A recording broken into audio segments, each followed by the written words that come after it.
Hello and welcome back to another weather video. Today we are talking about the events after Viola, because we do have a couple more systems after this one. I know people are starting to get tired of winter, but it's still here, so we are going to be covering that today. So if you like this video, make sure to like, comment, subscribe, and hit the bell. Now let's get right on into it. So I am on the National Weather Service page. We have plenty of winter weather advisories and winter storm warnings for Viola. If you want to learn more about this system, I have the link in the cards above to go watch that video. But let's move on here to the GFS and see its take on the next few storms. So here is the GFS, and of course we have Viola. We're going to skip through that, and we're going to go on to this next system. Some light snow in the northwest. This low pressure moves on shore, and you can see not much happens until the storm starts to get out into the plains. We get a little bit more snow. That Gulf moisture starts to get brought up, and we start to see some moderate to heavy, more moderate snowfall. But this low pressure is very weak, but it moves on out to the northeast, where there is cold air in place, but most of the major cities will stay rain according to the GFS. Will stay in that rain area of the storm, so an interior northeast storm looks likely per the GFS. Now, that storm does move off the coast, become a coastal storm, but that will really impact Maine, as that storm does not strengthen until it gets close to the Maritimes of Canada.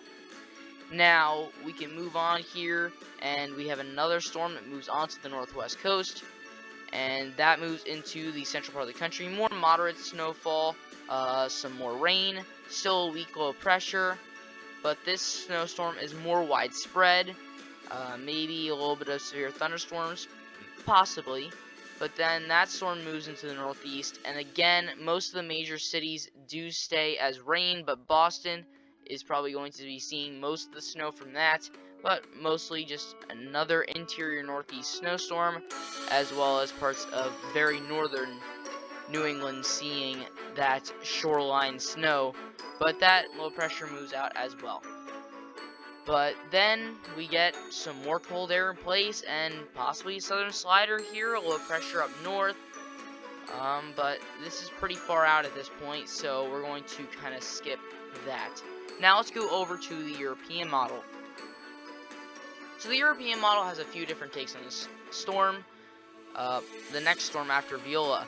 It does have that low pressure moving onto the coast, moving into the plains, kind of still very weak, barely any snow here, but it does move into the northeast, gain some traction, gain some moisture, but this does have areas such as Philadelphia, New York, and Boston staying as at least a sleet mix. Just overall, this low pressure is much weaker, as the GFS said as well, but what the main difference here is that the European model does not have this low pressure even strengthening afterwards.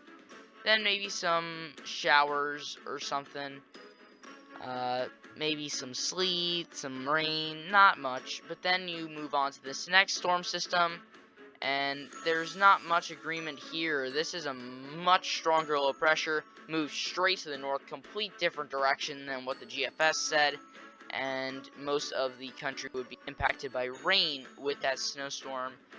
But areas such as the plains will be seeing some decent snow from that if that happens. So I just wanted to make this quick video to discuss what's going to be happening after Viola. If you want to watch something on Winter Storm Viola, I will link my video above for that. But that's all I have for today. Thank you guys for watching. I'll see you guys next time.